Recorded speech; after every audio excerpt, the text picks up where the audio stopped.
Hello, আসসালামু আলাইকুম। আমি ফাতেমা জোহরা। প্রতিবারের মতো আমি আছি গ্লোবাল নার্সিং 360 এর সাথে অ্যানাটমি ফ্রি ক্লাস নিয়ে।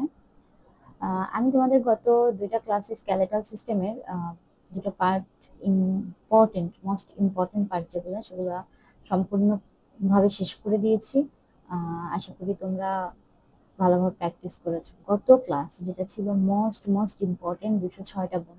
২০৬টা বোন আমি খুব ভালোভাবে তোমাদের ভাগ করে শিখিয়ে দিয়েছিলাম যে কিভাবে ২ মিনিটে স্কেলেটাল সিস্টেমের ২০৬টা বোন শেষ করতে হয় বা বলতে হয়, শিখতে হবে।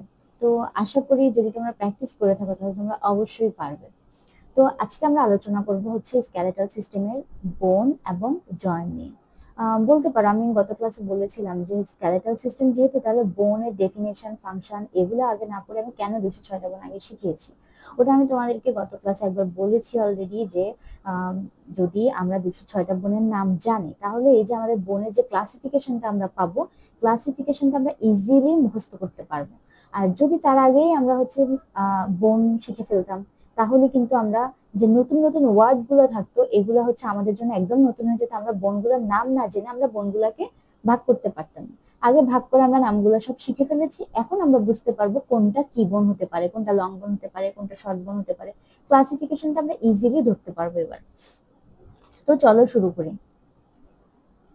বোন কি? বোনের ডেফিনেশন দেখো, bone is a specialized connective tissue composed of calcified extracellular matrix with 3 bone sales. বোন হচ্ছে একটা বিশেষ ধরনের কানেকটিভ টিস্যু, তরল যোজক টিস্যু, যেটা বিশেষ কানেকটিভ টিস্যু। কি নিয়ে গঠিত? ম্যাট্রিক্স নিয়ে, এবং সাথে হচ্ছে কি বোনের সেলগুলা নিয়ে গঠিত। বোনের সেলগুলা কি কি? অস্টিওব্লাস্ট, অস্টিওসাইট এবং osteoclast. Specialized to support the body and protect many internal organs. যেটা কি করে, বোনগুলো কি করে, বিশেষভাবে কিসে সাপোর্ট করে? আমাদের বডিকে সাপোর্ট করে এবং আমাদের যে ইন্টারনাল অর্গান গুলো আছে সেগুলোকে প্রোটেক্ট করে। তাহলে বোনটা হচ্ছে একটা specialized connective tissue composed of calcified extracellular matrix দ্বারা গঠিত অ্যান্ড উইথ 3 বোন সেলস। কি কি? অস্টিওব্লাস্ট, অস্টিওক্লাস্ট এবং অস্টিওসাইট। যেটা আমাদের কি করে, বডিকে সাপোর্ট করে এবং ইন্টারনাল অর্গানগুলোকে প্রোটেক্ট করে। এরপর দেখো ফাংশন। ফাংশন তো অলরেডি আমি ডিফাইনে বলেই ফেলেছি। তারপর হচ্ছে ফাংশনটা দেখো, providing support and shape, protecting vital organs, enabling movement by serving as levers for muscles. এই যে আমাদের মুভমেন্টে সহায়তা করে। Storing minerals like calcium and phosphate. এই ধরনের মিনারেলগুলোকে কি করে? স্টোর করে বা কালেক্ট করে। Producing blood cells. তোমরা দেখবে স্কেলেটাল সিস্টেমের ফাংশন আমি যেটা শিখিয়েছিলাম ওটার সাথে এখানে বোনের ফাংশনের অনেক অনেক মিল আছে, মিলিয়ে পড়বে। আশা করি শিখতে সমস্যা হবে না। তো ডিফাইন এবং ফাংশনটা শিখে নেবে। দেন আসো এইবার আমাদের মূল যেটা ইম্পর্টেন্ট জিনিস আজকে, যে আমি আগে কেন করাই নাই এখন কেন করিয়েছিলাম, সেটার জন্য এটার জন্য। এখন দেখো যে ক্লাসিফিকেশনটা দেখো বোনের। তো এখানে তোমরা ছক আকারেও করতে পারো বা নর্মালি হচ্ছে লিখেও করতে পারো। আমি তোমাদেরকে এমনিতে জাস্ট ছক আকারে দিয়েছি এখানের মধ্যে, জাস্ট বোঝার জন্য। হিস্টোলজিক্যালি 2 ধরনের। হিস্টোলজিক্যালি বোনটা কয় ধরনের? 2 ধরনের। একটা হচ্ছে ওভেন বোন, একটা ল্যামেলার বোন। ওভেন বোন কোনটা? যেগুলো গ্রোয়িং বোন থাকে, যে বাচ্চাকাল থেকে। গ্রোয়িং বোন কোনগুলো বলতো? ফিমার, হিউমেরাস, এগুলো হচ্ছে কি গ্রোয়িং বোন। এগুলো ছোটবেলায় থাকে ছোট, আস্তে আস্তে আস্তে আস্তে এগুলো লং হয়। তাহলে এগুলো হচ্ছে গ্রোয়িং বোন, ওভেন বোন। এন্ড ল্যামেলার বোন, ল্যামেলার বোন হচ্ছে অ্যাডাল্ট বোন বা এটাকে ম্যাচিউরড বোন বলে। ছোটবেলায় থাকে একরকম, তারপর সেগুলো ফিউজড হয়ে একত্রিত হয়ে ম্যাচিউরড বোন হয়ে যায়। যেমন ভার্টেব্রার ক্ষেত্রে, ভার্টেব্রার ক্ষেত্রে এরকম 4টা বোন একত্রিত হয়ে ফিউজড হয়ে ম্যাচিউরড বোন হয়ে যায়। এই ধরনের বোনগুলো হচ্ছে ল্যামেলার বোন। আমরা যখন ভার্টেব্রা পড়বো তখন আমরা ভার্টেব্রাতে দেখতে পারবো যে হচ্ছে কোন ধরনের বোনগুলা 4টা থেকে একত্রিত হয়েছে একটা হয়েছে, এবং 5টা থেকে একত্রিত হয়ে একটা হয়েছে। তাহলে ওভেন বোন হচ্ছে গ্রোয়িং বোন গুলা, ল্যামেলার বোন হচ্ছে অ্যাডাল্ট বোন। দেন হচ্ছে বাই টেক্সচার অর ম্যাক্রোস্কোপিক্যালি। ম্যাক্রোস্কোপিক্যালি বলতে এখানে বুঝেছি যেটা আমরা খালি চোখেই দেখতে পাই। একটা হচ্ছে কি কম্প্যাক্ট বোন বলে, একটা হচ্ছে স্পঞ্জি বোন বলে। কম্প্যাক্ট বোন কোনটা? এই যে তোমরা মুরগির হাড় খাও, হ্যাঁ, মুরগির হাড় খাওয়ার সময় উপরে যে শক্ত অংশটা, মাংস খেয়ে ফেলার পরে যে হাড়ের যে উপরের শক্ত আবরণটা, এটা হচ্ছে কম্প্যাক্ট বোন। এবং ভেতরে যে নরম মজ্জাগুলো থাকে, কালো কালো যে মজ্জাগুলো খাওয়া যায়, ওটা হচ্ছে কি স্পঞ্জি বোন। তাহলে ইজিলি বুঝতে পারবা যে একটা বোনের উপরের অংশটা, ঠিক আউটার রিজিয়ন হচ্ছে কম্প্যাক্ট বোন এন্ড ইনার রিজিয়নটা হচ্ছে স্পঞ্জি বোন। এইবার আসো মরফোলজিক্যালি, যেটা পরীক্ষাতে মোস্ট ইম্পর্টেন্ট, পরীক্ষাতে আসে মাঝে মাঝে, দেখা যায় পরীক্ষাতে আসে যে শুধু মরফোলজিক্যালি ক্লাসিফিকেশন দেওয়ার জন্য, আবার মাঝে মধ্যে আসে overall classification and example of বোন, তখন পুরোটাই দিতে পারো। আবার যদি পুরোটা ভুলে যায় তাহলে তুমি মরফোলজিক্যালিটাই দিতে পারো, জাস্ট ইম্পর্টেন্ট টাইপস। তো মরফোলজিক্যালিকে দেখো যে লং বোন কোনগুলা, শর্ট বোন, ফ্ল্যাট বোন, ইরেগুলার বোন, নিওমেটিক বোন অ্যান্ড সিসাময়েড বোন। লং বোন কোনগুলা, আমরা গত ক্লাসে যে 206টা বোন পড়েছিলাম, এখন তোমরা ইজিলি বুঝতে পারবা যে এই 206টা বোনের মধ্যে আমাদের লং বোন কোনগুলা কোনগুলা ছিল, শর্ট বোন কোনগুলা ছিল, একটু মাথা খাটালেই বুঝে যাবে যে কোনগুলা লং ছিল কোনগুলা শর্ট ছিল। লং বোন দেখো femur, tibia, fibula. Short bone carpal, tarsal bones. Carpal tarsal কোথায় থাকে? আমাদের হাতে। ফ্ল্যাট বোন কোনগুলা? Sternum, ribs, scapula, parietal and frontal bones. Pneumatic bone কোনগুলা? আচ্ছা sorry, irregular bones. Irregular bones কোনগুলা? ভার্টেব্রা, হিপ বোন। ইরেগুলার বোন এটা তো বুঝতে পারছো, লং বোন কেন বলে, শর্ট বোন কেন বলে, ফ্ল্যাট বোন কেন বলে। ফ্ল্যাট এন্ড ইরেগুলার বোন কি? এক একটার আকৃতি এক এক রকম, সমানভাবে আকৃতি না। এটা হচ্ছে ভার্টেব্রার ক্ষেত্রে এবং হিপ বোনের ক্ষেত্রে এরকম। নিউমেটিক বোন, যেটার মধ্যে কি থাকে? বায়ু থাকে। যে বোনের ভিতরে বায়ু থাকে সেটা হচ্ছে কি? এয়ার বা বায়ু যেটা থাকে। ম্যাক্সিলা, স্ফ্যানয়েড, এথময়েড এন্ড সিসাময়েড বোন, গোলাকৃতির যে বোনটা, এটাকে বলা হচ্ছে কি? সিসাময়েড বোন। এটা হচ্ছে প্যাটেলা। ওকে, প্যাটেলা হচ্ছে সিসাময়েড বোন। তাহলে কি কি ছিল? লং বোন, শর্ট বোন, ফ্ল্যাট বোন, ইরেগুলার বোন, নিওমেটিক বোন, সিসাময়েড বোন। আমি আবার বলি, হিস্টোলজিক্যালি 2 ধরনের, ম্যাক্রোস্কোপিক্যালি 2 ধরনের, মরফোলজিক্যালি 6 ধরনের। 6 ধরনের। এগুলো যদি মনে নাও থাকে তাহলে পরীক্ষায় এই 6 ধরনের মাস্ট দিতে হবে উইথ এক্সাম্পল। ওকে, এই যে দেখো, ফ্ল্যাট বোন, শর্ট বোন কোথায় থাকে? কার্পালে। ইরেগুলার বোন ভার্টেব্রা। সিসাময়েড বোন কোথায় থাকে? এই যে পায়ের এখানে, প্যাটেলা। লং বোন হচ্ছে ফিমার। লং বোন আরো আছে, হিউমেরাস, রেডিয়াস আলনা, টিবিয়া, ফিবুলা, এগুলোও কিন্তু লং বোন। দেন আমাদের বোনের ক্লাসিফিকেশন, বোনের ডিফাইন এন্ড ফাংশন ওভারঅল শেষ। এবার আসো জয়েন্টে। বোনের আরো কিছু অংশ আছে, যেমন লং বোন গুলা বা ফ্ল্যাট বোন গুলা, এগুলো যে ডিটেলস আলোচনা, এগুলো আমি নেক্সট ক্লাসগুলোতে আলোচনা করবো। এখন আসো এবার জয়েন্ট। জয়েন্টটা কি? A joint is the site where 2 or more bones articulate or come together. যখন দুইটা বোন অথবা তিনটা বোন একত্রিত হয়ে, দুইটা বা দুইটার চেয়ে বেশি বোন একত্রিত হয়ে গঠিত হয়, সেটা হচ্ছে কি? জয়েন্ট। যেমন আমাদের হাতে ধরে এখানে থাকে হিউমেরাস, দেন এপাশে হচ্ছে কি? রেডিয়াস এবং আলনা। এই যে সংযুক্ত, এখানে যদি এই জয়েন্টটা মাঝখানে না থাকতো তাহলে কিন্তু হিউমেরাসটা খুলে পড়ে যেত, খুলে এসে কোথায় থাকতো? রেডিয়াস আলনার সাথে সংযুক্ত হয়ে যেত, হতো না? কিন্তু এখানে এই যে জয়েন্ট আছে একটা, বোনটাকে কি করছে? আটকায় ধরে রাখছে। এই যে এপাশে দুইটা, এপাশে একটা, তিনটা বোনকে একত্রিত করে রাখছে, এটাকে জয়েন্ট, সংযোগ করছে। কে সংযোগ করছে? Joint. A joint is the site. তাহলে জয়েন্টটা হচ্ছে এমন একটা সাইট যেটা কি করে? দুটা বা তিনটা বোনকে একত্রিত করে। এটার কাজ কি? এই যে বোন গুলাকে একত্রিত করে, connect bones together. Allow the skeleton to move, movement করতে পারতেছে। এই যে আমাদের যদি জয়েন্টটা না থাকতো তাহলে যে হাতটা খুলে পড়ে যেত হিউমেরাসটা, তখন কি আমরা মুভমেন্ট করতে পারতাম? পারতাম না। বিয়ার ওয়েট, কোনো কিছু যে আমরা হাতে নিই, ওয়েটটা বিয়ার করি, তাহলে এই ওয়েটটা যে নিতে পারি, এই জয়েন্ট আমাদেরকে সাপোর্ট দেয়। জয়েন্টটা না থাকলে আমরা পারতাম না। Synovial joint reduce friction. এই যে দুটো বোন, একটা বোন, তিনটা বোন সবগুলো যে একত্রিত ভাবে, এগুলো একটার সাথে একটা ঘর্ষণ কেন লাগে না? এই জয়েন্টের জন্য।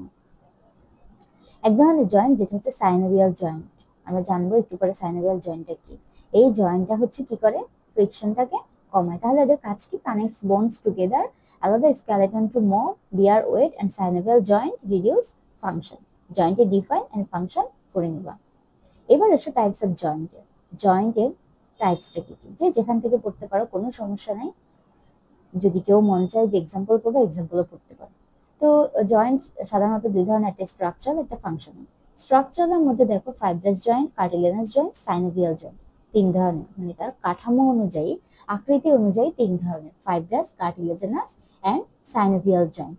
এন্ড ফাংশনাল মানে তার কাজের উপর ডিপেন্ড করে 3 ধরনের, সাইনোথ্রিস, অ্যামফিআর্থ্রোসিস এন্ড ডায়াথ্রোসিস। ওকে, তো আমরা দেখো একটা একটা করে ডিসকাস করি। স্ট্রাকচারাল ক্লাসিফিকেশনে ফাইব্রাস জয়েন্ট কি? ফাইব্রাস মানে হচ্ছে যেটা তন্তুময়, যে জয়েন্ট গুলা দেখতে তন্তুময় বা সুতাকৃতি, সেটা হচ্ছে ফাইব্রাস জয়েন্ট। কি কি হতে পারে? Suture, syndesmosis and gomphosis. Suture কোথায় থাকে? আমাদের মাথায়। এই যে তোমরা যে ক্র্যানিয়াল বোনগুলো পড়ছো, প্যারাইটাল, টেম্পোরাল, তারপরে ফ্রন্টাল, এই যে বোনগুলো, এগুলো যে ভাগ করা করা থাকে, এগুলো মাঝখানে যে জয়েন্ট গুলা থাকে, এগুলাই হচ্ছে কি? সুচার। আমি যখন পরবর্তীতে সুচার পড়াবো তখন তোমরা আরো ভালো করে বুঝতে পারবে সুচার কোনগুলো। সিনডেসমোসিস এন্ড গম্ফোসিস। সিনডেসমোসিস এন্ড গম্ফোসিস। গম্ফোসিস কোথায় থাকে? আমাদের দাঁতে। সিনডেসমোসিসকে, এই যে দেখো, সিনডেসমোসিস এন্ড গম্ফোসিস। গম্ফোসিস কোথায়? আমার দাঁতের শুরুতে যেটা থাকে ওটা হচ্ছে কি? গম্ফোসিস। এরপর আসো কার্টিলেজিনাস জয়েন্ট। কার্টিলেজিনাস জয়েন্ট যেটা হচ্ছে কি? কার্টিলেজের মতো বা নরম হাড়। এটা একটা হচ্ছে সিনকন্ড্রোসিস, একটা হচ্ছে সিমফাইসিস। সিনকন্ড্রোসিস আর একটা কি?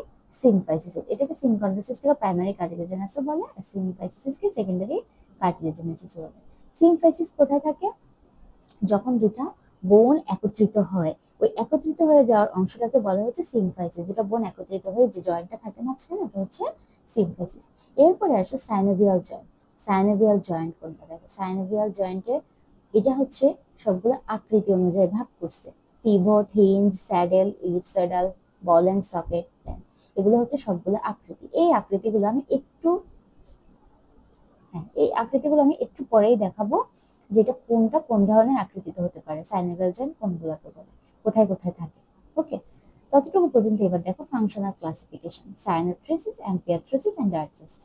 এখানে তো লেখা আছে সাইনোথ্রেসিস হচ্ছে ইমুভেবল, একদম মুভমেন্ট করা যায় না। আর অ্যাম্পিয়াথ্রেসিস কোনগুলো? যেগুলো স্লাইটলি মুভেবল, মানে কিছুটা মুভ করা যায়। ডায়াথ্রেসিস হচ্ছে ফ্রিলি মুভেবল। ফ্রিলি মুভেবল কোনগুলো? আমাদের হাত পা, এগুলো আমরা ফ্রিলি মুভ করতে পারি। ইমুভেবল কোনটা থাকে? যে সূচক, সূচক থাকে ইমুভেবল। ওকে, এই যে এবার দেখো, এগুলো হচ্ছে সাইনোভিয়াল জয়েন্ট। এই যে সাইনোভিয়াল জয়েন্টে যে আকৃতিগুলো আবার স্ট্রাকচারটা বলেছিলাম, দেখো এই যে কোথায় থাকে সাইনোভিয়াল জয়েন্ট। এই যে হিউমেরাস এন্ড রেডিয়াস মাসের মাঝখানে যেটা থাকে এটাও সাইনোভিয়াল জয়েন্ট। এটা হচ্ছে পিভট জয়েন্ট, এটা দেখতে এইরকম। হিঞ্জ জয়েন্ট, এখানে আরেকটা জয়েন্ট থাকে, এটা দেখতে কিরকম? এই যে এইরকম। আকৃতিটা দেখছো কিরকম? এন্ড বল এন্ড সকেট, অনেকটা বলের মতো, সকেটের মতো। এটা কোথায় থাকে? এই যে ফিমারটা যেখানে হচ্ছে হিপ বোনের সাথে সংযুক্ত, সেখানে। প্লেন জয়েন্ট কোথায় থাকে? দেখো, কার্পাল, তারপর মেটাকার্পাল, এগুলোর মধ্যে থাকে। দেখছো, স্যাডেল জয়েন্টও সেম মেটাকার্পালে থাকে। প্লেন জয়েন্ট থাকে হচ্ছে কোথায়? কার্পালে। কন্ডাইলয়েড জয়েন্ট কোথায় থাকে? এই যে ফ্যালাঞ্জেসের মধ্যে থাকে হচ্ছে কি? কন্ডাইলয়েড জয়েন্ট। কোনটা কিরকম দেখতে? আকৃতিটা ভালো করে দেখতে পাচ্ছ? ওকে, এই যে এখানে একটু ভালো করে দেখো। সাইনোথ্রিস আমি যেটা বলেছিলাম যে ইমুভেবল, কোথায় থাকে? এই যে দাঁত। তারপর হচ্ছে সুচার, এগুলো হচ্ছে একদম ইমুভেবল। লিটল মুভমেন্ট করতে পারে কোনগুলো? যে হিপ বোনটা। অ্যাম্পিয়াথ্রোসিস বা স্লাইটলি মুভেবল যেটা বলেছিলাম, ওটা হচ্ছে কি? এই যে হিপ বোনের এই যে এই অংশটা হচ্ছে পিউবিক সিমফাইসিস বলে বা সিমফাইসিস বলে। আমি একটু আগে বলেছিলাম দুইটা হিপ বোনকে যেটা সংযুক্ত করে সেটা। ওকে, তারপরে এই যে এগুলো হচ্ছে কি? ফুল মুভমেন্ট। এটা কোথায়? পায়ে। তারপরে হচ্ছে যে এটাও কোথায়? পায়ে। ওকে, গোড়ালিতে এটা, আর এটা হচ্ছে কোথায়? পায়ের যে এই যে প্যাটেলা আছে ওখানের মধ্যে। তাইলে এটা হচ্ছে ফুল মুভমেন্ট করা, যেগুলোকে বলা হচ্ছে ডায়াথ্রোসিস। আর এই যে সাইনোভিয়াল জয়েন্ট যেগুলো মুভমেন্ট করা যায়, এই যে আবার এগুলো দেখাচ্ছে কোথায় পিভট জয়েন্ট থাকে, কোথায় গ্লেডিং জয়েন্ট থাকে, hinge joint, saddle joint, condyloid joint, ball and socket joint. এটা আগের চিত্রটাতে আশা করি ভালো করে বোঝা যায় এটাতে, ওটা চেয়ে। আর এটার জন্য হচ্ছে আমি এই চিত্রটা আসলে দিয়েছিলাম। তো চলো এবার সাইনোভিয়াল জয়েন্টে, যে সাইনোভিয়াল জয়েন্টটা কি? আমরা কি কি পড়েছিলাম? বোন, বোনের ডিফাইন, ফাংশন, ক্লাসিফিকেশন। জয়েন্ট, জয়েন্টের ডিফাইন, ফাংশন, ক্লাসিফিকেশন। ওকে, এবার আসো তার মাঝখানে আমরা পড়েছিলাম synovial joint. Synovial joint is the most important. ভাইবার জন্য বলো বা হচ্ছে ডায়াগ্রামের জন্য বলো, তারপরে পরীক্ষার মধ্যে আসে, যেটার মধ্যে অনেক ইম্পর্টেন্ট হচ্ছে সাইনোভিয়াল জয়েন্টটা। The synovial joint কি? Synovial joint is characterized by the presence of a fluid-filled joint cavity contained within a fibrous capsule. এখানে কি থাকে? এক ধরনের আবরণ থাকে, এটাকে হচ্ছে কি? ফাইব্রাস ক্যাপসুল বলে। আর এটা হচ্ছে এক ধরনের ক্যাভিটি থাকে, ক্যাভিটির মধ্যে কি থাকে? ফ্লুইড ফিল থাকে, ফ্লুইডে পরিপূর্ণ থাকে। এক ধরনের জয়েন্ট যেটার মধ্যে কি থাকে? ফ্লুইডে পরিপূর্ণ থাকে ক্যাভিটির মধ্যে, মানে ক্যাভিটি কি? গহ্বরের মধ্যে ফ্লুইড পরিপূর্ণ থাকে এবং আবৃত থাকে কি? একটা ফাইব্রাস ক্যাপসুল বা তন্তুময় আবরণী থাকে। এটা হচ্ছে সাইনোভিয়াল জয়েন্ট। আমরা একটু পরে ডায়াগ্রাম দেখতে পাবো, নো প্রবলেম। ক্যারেক্টারিস্টিক, এখন সাইনোভিয়াল জয়েন্টের ক্যারেক্টারিস্টিক, এটার বৈশিষ্ট্যটা কি? এটা হচ্ছে articular cartilage, smooth cartilage on the ends of bones to reduce friction. এটা কি করে? এই যে বোনের লাস্ট অব্দি এসে কি করে, ওই যে ফ্রিকশনটাকে কমায়। আমরা যেটা জয়েন্টের ফাংশনের মধ্যে একটু আগে দেখেছিলাম যে সাইনোভিয়াল জয়েন্টে কি করে, ফ্রিকশনটা বা ঘর্ষণটা কমায়। এটার জন্য কি হয়, ফ্রিকশন হয় না বা ঘর্ষণ হয় না। সাইনোভিয়াল ক্যাভিটি, সাইনোভিয়াল ক্যাভিটি বা জয়েন্ট ক্যাভিটি যেটা, এটাতে কি থাকে, fluid filled space between bones, বোনসের মধ্যে যে থাকে এটাতে কি থাকে, ফ্লুইডে পরিপূর্ণ থাকে। এটা হবে 3 নাম্বার। আর্টিকুলার ক্যাপসুল, এখানে এক ধরনের লেয়ার থাকে বা আবরণ থাকে, সেটাকে বলা হচ্ছে আর্টিকুলার ক্যাপসুল। ওকে, আমার এখানে একটু নাম্বারিংটা ভুল হয়েছে, এটা 3 নাম্বার হবে, এটা 4 নাম্বার হবে। 4 নাম্বার হচ্ছে synovial fluid, the lubricating fluid inside the joint cavity. এই ফ্লুইডটা কোথায় থাকে, ক্যাভিটির মধ্যে থাকে। সাইনোভিয়াল ফ্লুইড বলে এটাকে, যে ফ্লুইডটা থাকে এটাকে কি বলে, সাইনোভিয়াল ফ্লুইড বলে। রেইনফোর্সিং লিগামেন্টস, লিগামেন্টস গুলোকে কি করে, আরো শক্ত বা মজবুত করে। Strong bands of tissue connecting the bones for stability. Okay, tissue যে কানেক্টিভ টিস্যুগুলো, কানেক্টিং টিস্যুগুলোকে আরো মজবুত করে, স্ট্রং করে, ফলে বোনের স্ট্যাবিলিটিটা ভালো থাকে। দেন হচ্ছে নার্ভ অ্যান্ড ব্লাড ভেসেলস, এগুলোতে কি করে, to detect pain and provide nutrients to the joint. এগুলোর মাধ্যমে কি করে, জয়েন্টে নিউট্রিয়েন্টস গুলা পায় বা হচ্ছে নিউট্রিয়েন্ট গুলাকে প্রোভাইড করে, দেন হচ্ছে আমাদের পেইনটা একটু ডিটেক্ট হয়।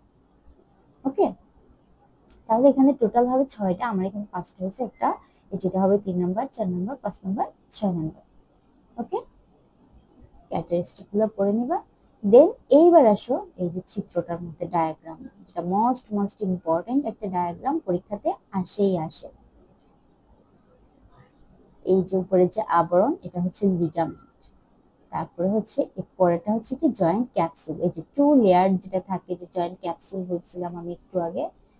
তারপর হচ্ছে সাইনোভিয়াল মেমব্রেন, ভিতরটা হচ্ছে সাইনোভিয়াল মেমব্রেন। ওকে, এটা হচ্ছে লিগামেন্ট, এটা হচ্ছে জয়েন্ট ক্যাপসুল, এন্ড এটা হচ্ছে সাইনোভিয়াল মেমব্রেন। এই যেটা, এটা সাইনোভিয়াল মেমব্রেন। এই পাশেও সেম। দেন এই যেটা হচ্ছে আর্টিকুলার কার্টিলেজ বা নরম যেটা থাকে, ওটা হচ্ছে আর্টিকুলার কার্টিলেজ। তারপরে এই যে ভিতরে, এটা হচ্ছে ক্যাভিটি বা গহ্বর, যেটা এখানেই থাকে ফ্লুইডটা, সাইনোভিয়াল ফ্লুইড, ফ্লুইডে পরিপূর্ণ থাকে, এটাকে কি বলে, synovial fluid. Compact bone and spongy bone, আমরা প্রথমেই বুঝতে পারছি যে কম্প্যাক্ট বন্ড কোনটা, যে বাইরের লেয়ারটা বোনের এন্ড ভেতরেরটা হচ্ছে কি, স্পঞ্জি বন্ড। একদম ভেতরে থাকে কি, বোন ম্যারো বা অস্থিমজ্জা, যেটা একদম বোন ম্যারো থাকে। ওকে, এই যে এটা দেখে চিত্রটা আরো ইজিলি বোঝা যায় যে আঁকা যায়। ঠিক আছে, কিভাবে কিভাবে আঁকতে হবে, যদি কারো কোনো সমস্যা হয়, আমি কিভাবে সাইনোভিয়াল জয়েন্ট আঁকতে হয় সেটার চিত্রটা তোমাদেরকে এঁকে দেখাবো। যদি কারো কোনো প্রবলেম হয়, তোমরা আমাকে কমেন্ট বক্সে জানাবে, তাহলে হচ্ছে আমি চিত্রটা এঁকে তোমাদেরকে দেখাবো। ওকে, তো এতটুকু পর্যন্তই আমি আজকে রেখেছি, এর চেয়ে বেশি করে না, কারণ এখানে 3টা টপিক হয়ে গেছে। বোন অ্যান্ড জয়েন্ট, বোনের ডিফাইন, ফাংশন অ্যান্ড ক্লাসিফিকেশন, জয়েন্টের ডিফাইন, ফাংশন, ক্লাসিফিকেশন, সাইনোভিয়াল জয়েন্টের define, there characteristic and diagram, most important. এই 3টে জিনিস ভাগ ভাগ করে 7 দিনে তোমরা পড়ে নিবে। নেক্সট আমি হচ্ছে লং বোন নিয়ে আসবো, লং বোনের ডায়াগ্রাম কিভাবে আঁকতে হয় বা লং বোনের কি কি শিখতে হবে, দেন আদার্স যে বোনগুলো আছে যেগুলো মোস্ট ইম্পর্টেন্ট পরীক্ষাতে আসে, ওগুলো নিয়ে ডিসকাস করব। আর হয়তো 1 থেকে 2 দিন লাগতে পারে, স্কেলেটাল সিস্টেম শেষ হবে, এরপর আমাদের সম্পূর্ণ শেষ হয়ে যাবে। কার্টিলেজ আছে, একদিন আমরা কার্টিলেজ করবো। ওকে, তো আজকে এতটুকু পর্যন্তই, যতটুকু পড়ালাম। আগের ক্লাসগুলো যদি কেউ না করে থাকো, ওগুলা রিপিট করবা, that's the most important for you. Okay, so এতটুকু পর্যন্তই আজকে। সবাইকে ধন্যবাদ জানিয়ে শেষ করছি। পরবর্তী শনিবার আবার দেখা হবে।